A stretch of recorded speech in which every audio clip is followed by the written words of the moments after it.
Welcome to my show. I am your host, The Blind Beard. I look good now, right? Beard's coming back, looking good right now. Got my nice shirt and tie on, and my suit jacket. I look so professional.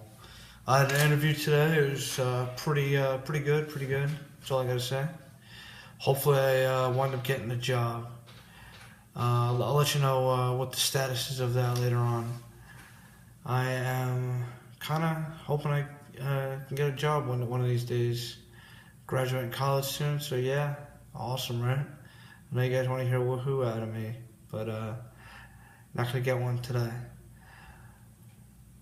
The episode of Monday Night Raw was awesome. John Cena comes out, cuts a pretty good promo. Again, that's preparing him towards his match this Sunday against Rusev.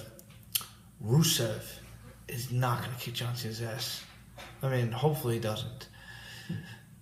But the thing with that is, if Rusev does beat John Cena, maybe I could see a heel turn for John Cena. John Cena turning heel. That would be pretty cool, right? Wouldn't that be pretty cool, people? Wouldn't that be pretty cool? I think it may be. But that's basically like, because John Cena's been on top of the WWE for 10 years now, so we need to find someone else. Is Seth Rollins okay? I really hope not. Because I really don't like Seth Rollins. He came out tonight doing some horrible talk. I wanted to change the channel. Then Dolph Ziggler came out, and I loved it. Whenever Dolph Ziggler's out there, Dolph Ziggler's a pretty good talker. I mean, he says the same things over and over. That's just not a problem with him. Seth Rollins he basically says the same things over and over, but he's pretty good sometimes. Let's see. I'm trying to do my thinking face now. Or I could do a little Dr. Evil. I don't know if that was Dr. Evil, but that's kind of like what Dr. Evil does with his pinky. Or maybe it's like this. I don't know what it was. But let's look at it realistically.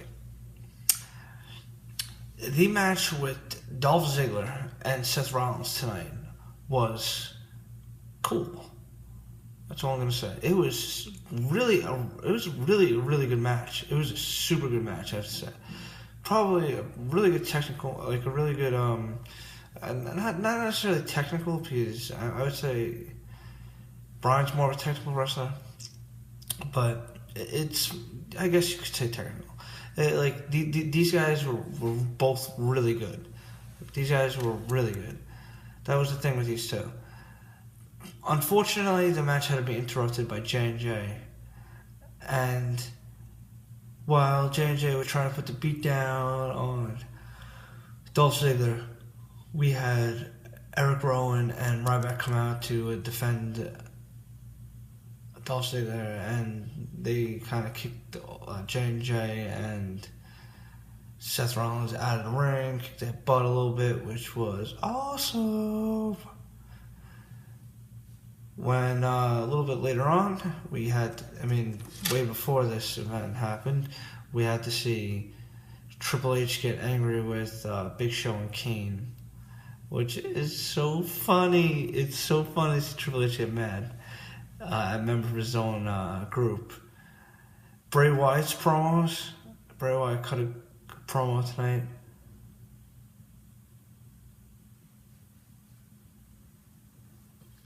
His promos, I don't like. He's great at promos. I just don't like him personally. Like, I don't understand where they're going, who they're directed towards. I guess that's the whole thing with him. Maybe I just don't get the character as much as most people. Can someone please explain that to me? Because it's kind of confusing. Let's look at Paige and Summer Rae's match. Pretty good match. Of course, it was good because Paige was in it. The funny thing was, she did it in one of the costumes that one of the Rosebuds wear. And the crazy. I mean, and the reason being because the Bella twins stole Paige's ring gear, and Paige is basically showing them that it's not her clothes or what she wears or how good she looks define her as a wrestler. So Paige is gonna have to beat Nikki to win the Divas Championship this Sunday. Can't wait to see that, because I mean Paige is basically the top girl in the WWE right now, and I like it. I like that. You know, she's really good, and she's super cute, as we all know. We all know I like Paige, at least. Yeah, I have a little crush on Paige, I guess. So, yeah, you know how it is, at least. Let's talk a little bit about the Eric Rowan match against Dean Ambrose. They were trying to set this up because Dean Ambrose beat Curtis Axel, another former winner of the Intercontinental Championship, since Wade Barrett has it, and Dean Ambrose has been cutting promos to face Wade Barrett at Fastlane. We're going to see Dean Ambrose facing Wade Barrett, definitely, because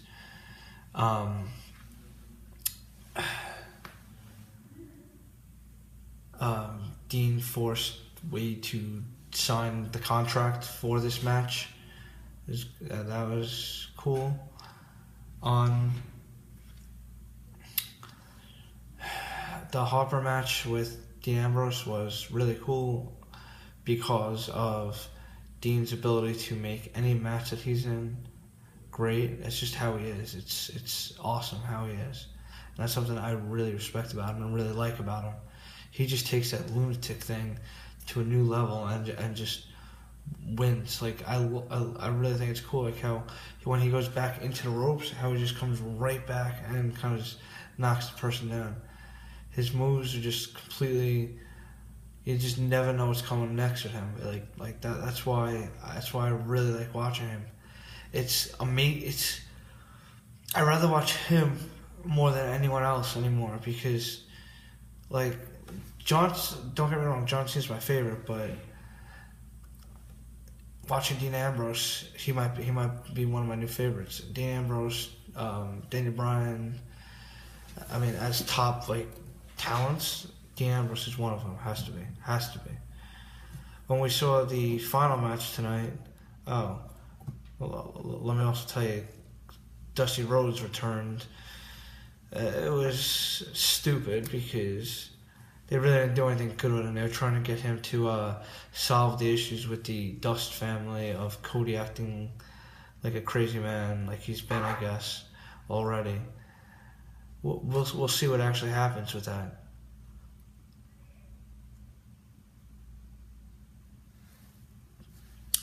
We also saw the greatness of Daniel Bryan versus Big Show. Daniel Bryan definitely could have won that match. He was probably going to. But if Roman Reigns didn't interfere, the only reason Roman Reigns had to interfere is for what I'm about to tell you. Roman Reigns was set up in a match earlier to face Kane. And Kane, Daniel Bryan was out on commentary during this match, and he started the yes chant. And Daniel Bryan kind of stole Roman Reigns' thunder during that match. And it was, after the match, basically. Screen locked. That's my phone. My phone talks to me. Yes, as the blind guy, my phone has to talk to me. So yeah. Let me know what you guys thought of that match. I thought it was kind of cool. Roman Reigns is awesome. He picked up the win, of course. Daniel Bryan, awesome match against Big Show. Roman Reigns had to interfere. After the match, there's a great big brawl between Daniel Bryan and Roman Reigns. Super, super awesome. It just lasted for a while. You didn't know what was going on. You didn't know why they were so angry with each other. I mean, you kind of knew why they were angry with each other. Because they're facing each other this Sunday. We're going to see who's going to win. We're going to see who's going to face Brock Lesnar. I should really be a manager within the WWE. That would be super awesome for me. That would be super awesome for them. I could be like the next Paul Heyman. Instead of calling me, instead of, like, he's Paulie, I'm Wally. Or the Blind Beard. That's awesome. The Blind Beard as the manager for the bearded men of the WWE. That's cool. That is cool. I already got my suit on and everything, so yeah. My name is the Blind Beard, and I'm here on behalf of my client, Eric Rowan. We are trying to get him to climb out of the swamp. Oh wait, that's Luke Harper. Luke Harper's the one climbing out of the swamp. Well, it might be Eric Rowan, because they both come from the same area. Isn't that correct? Now I'm rambling. So yeah, get back to me. Let me know what you guys think. Come on by. Again, subscribe to my channel. You know what to do. Let's go. Y'all want to see me again? That's the usual story, isn't it? That's the usual story, right? So let me tell you guys something. See ya!